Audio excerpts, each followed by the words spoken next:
Giliran. Assalamualaikum warahmatullahi wabarakatuh. Perkenalkan, nama saya Lulut Purboningsih dari Universitas Nurul Huda, Oku Timur, dari program studi Pendidikan Ekonomi. Pada kesempatan kali ini saya akan sedikit menjelaskan untuk memenuhi tugas mata kuliah Ekonomi Mikro dengan judul materi Hukum Gosen yang diberikan dari dosen pengampu Fakultas Ekonomi, yaitu Bapak Hafid Ismail MPD.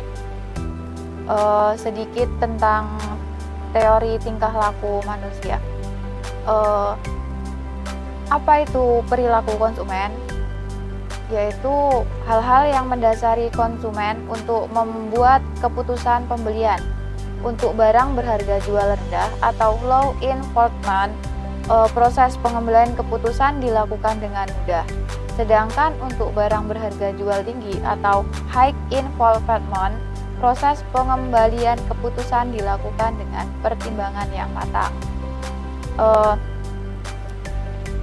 Perilaku konsumen ini didasarkan pada teori perilaku konsumen yang menjelaskan bagaimana seseorang dengan pendapatan yang diperolehnya dapat membeli berbagai barang dan jasa sehingga tercapai kepuasan tertentu sesuai dengan apa yang diharapkannya.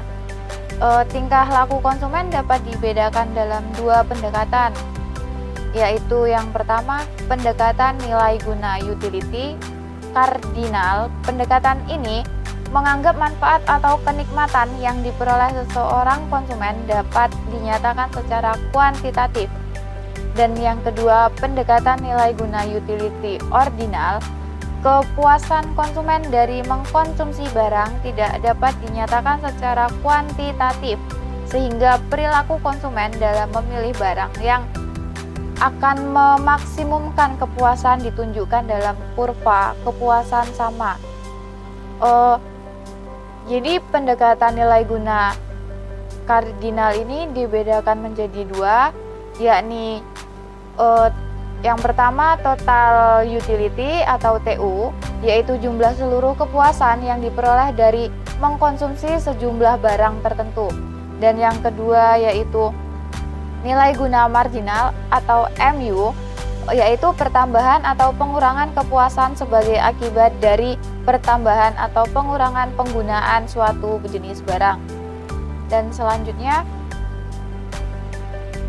masuk ke dalam materi yaitu hukum Gosen.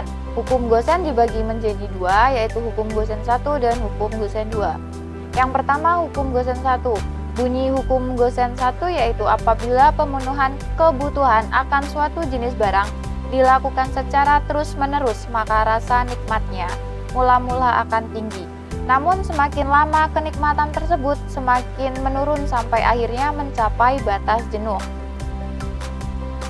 Syarat hukum Gosen yaitu yang pertama, berbeda benda yang dikonsumsi satu macam, dan yang kedua yaitu pemenuhan berlangsung secara terus-menerus atau tanpa tenggang waktu.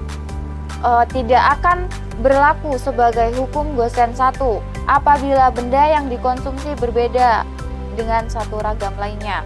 Dan yang kedua, terdapat jarak waktu terhadap orang satu dan orang kedua dengan benda-benda yang lain. Contoh hukum Gosen 1 yaitu ketika kita berolahraga atau mengendarai sepeda dan merasakan kelelahan akibat olahraga tersebut, sehingga kita minum satu gelas air yang merasakan kenikmatan, maka kita akan menambah lagi untuk gelas kedua.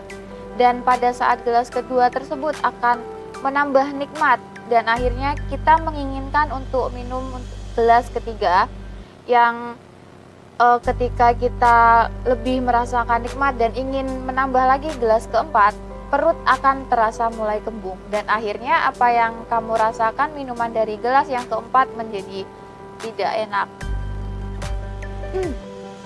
Yang kedua yaitu hukum Gosen 2. Hukum Gosen 2 yaitu berbunyi hukum yang menyamaratakan guna marginal setiap rupiah, dalam arti kepuasan yang maksimum tercapai apabila guna marginal dari setiap rupiah yang dikeluarkan untuk masing-masing barang dan jasa telah sama besarnya. Hukum Gosen 2 ini yaitu hukum merupakan hukum ekonomi murni. Mengapa? Karena hukum ini berbunyi bahwa manusia akan berusaha memenuhi bermacam-macam kebutuhannya sedapat-dapatnya sampai pada akhirnya intensitas yang sama. Secara matematis, hukum Gosen 2 memiliki rumus yaitu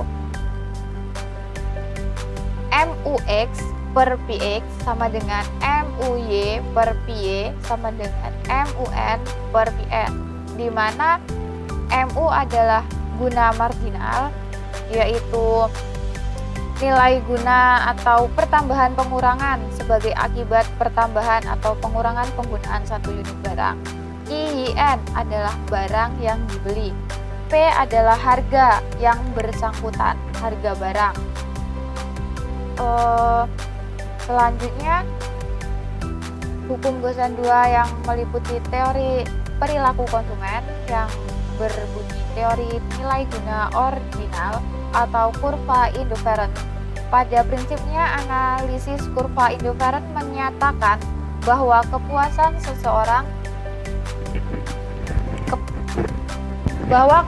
seseorang tidak dapat diukur secara kuantitatif, misalnya dengan uang. Jadi besar kecilnya kepuasan itu dapat dilihat dari perbandingan antara beberapa kemungkinan jumlah barang yang dikonsumsikan.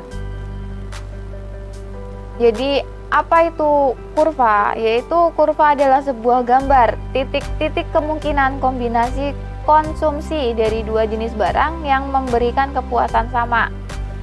Dalam arti kurva adalah kepuasan sama dalam didefinisikan sebagai suatu kurva yang menggambarkan gabungan barang-barang yang memberikan kepuasan yang besarnya sama. Jadi sekian dari saya penjelasan yang dapat saya berikan. Kurang lebihnya saya mohon maaf. Saya akhiri. Wassalamualaikum warahmatullahi wabarakatuh.